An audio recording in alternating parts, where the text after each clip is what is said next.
like constantly, to the point that in the more recent comics, Magneto and I think this is because like neoliberalism has basically failed a lot like of groups like LGBT groups, black people, like their rights are obviously more better than they were, but they only got to a certain point, and now we're still stuck at this little point where like society still has them kind of in this like unofficial lower place, like systemically. Yeah. Even if like by our laws don't say that, but systemically we aren't willing to do the actual healing to make that jump, which is why I think they did that whole arc where Magneto and Professor X are a team now, because it was almost like when they did that, I think it was in the 2010s, like that was almost like a conscious thing of the people that wrote Professor X for 70 years saying, well, yeah, he was actually kind of wrong, like, because I mean that's because in real life, like neoliberalism was failing like black people and LGBT people and immigrants and all the things that X-Men represents, like.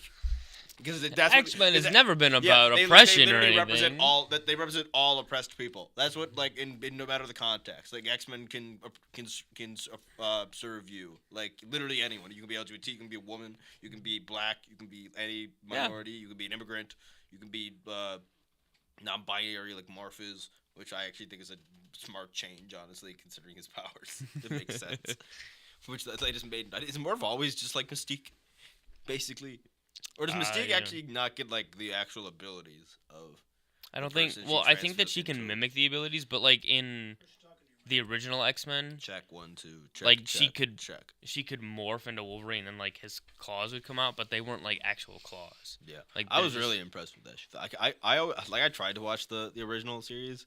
but it's just like it's not. There's no directing. You know what I mean? There's no directing going on. It's an 80s kid show. No, it's like a 90s kid show. But there's like nothing. Even though the music's good and the characterizations are like really, really good. Yeah, but like in terms of like the actual directing of the episodes back then, they were like a hard watch. Like in terms of like they're still good.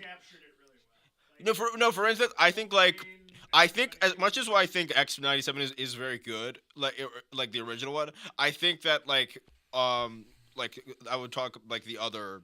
I think I was mentioning this yesterday. Like X-Men '97 and Justice League Unlimited are the two most forefront, probably best adaptations of like comic book teams that exist. Mm-hmm. Like there's not a better Justice League adaptation than Justice League Unlimited, which is why James Gunn is taking it from that, and that's basically why like the MCU is likely going to use much of the 97 team, probably as their X-Men team. If I had to guess, they're probably not going to do Jubilee. I think they're probably going to do Kitty Pryde with Jubilee.